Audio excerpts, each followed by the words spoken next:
جہلم میں ایک ایسا تندور بھی ہے جہاں اگر روٹی کے پیسے نہیں تو روٹیاں مفت لے سکتے ہیں، جہاں ضرورت مند اور مستحق لوگوں کے لیے ہر وقت گرما گرم روٹیاں مل سکتی ہیں۔ بابر حسین کی رپورٹ۔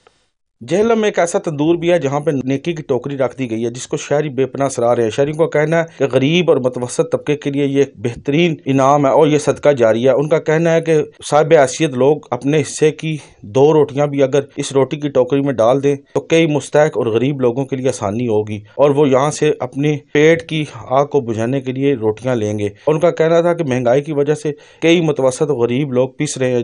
یہ ایک بہترین صدقہ جاریہ ہے۔ صدقہ جاریہ ہے، اللہ نے جس کو توفیق دی ہے وہ کر رہا ہے تو بہت اچھا کام ہے یہ، تو میں سمجھتا ہوں کہ سب لوگوں کو یہ کام کرنا چاہیے۔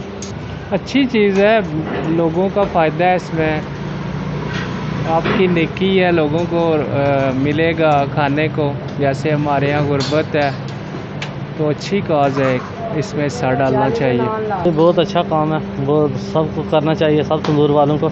جو ہمارے پاس روٹیاں لینے آتا ہے تو وہ نیکی کی ٹوکری میں ڈال کے جاتے ہیں، یہ روٹیاں دے دیں، جو بھی غریب آدمی آتا ہے انہیں ہم روٹیاں دے دیتے ہیں۔ جو سفید پوش لوگ ہیں ان کو ہم دے دیتے ہیں۔ یہ اس لیے یہ لاک ڈاؤن کی وجہ سے، کرونے کی وائرس کی وجہ سے، تو یہ بہت اچھا کام ہے، ماشاءاللہ ہمارا ٹھیک ہے، بہت اچھا ہے، یہ سب تندور والوں کو کرنا چاہیے۔ نیکی کی اس ٹوکری میں آپ اپنے حصے کی روٹی ڈال سکتے ہیں جو کہ غریب اور نادار لوگ لے جائیں گے۔ یہ ایک صدقہ جاریہ ہے جو کہ دوسرے لوگوں کو بھی کرنا چاہیے۔ کیمرہ مین حسنین علی کے ساتھ بابر حسین، سچ نیوز جہلم۔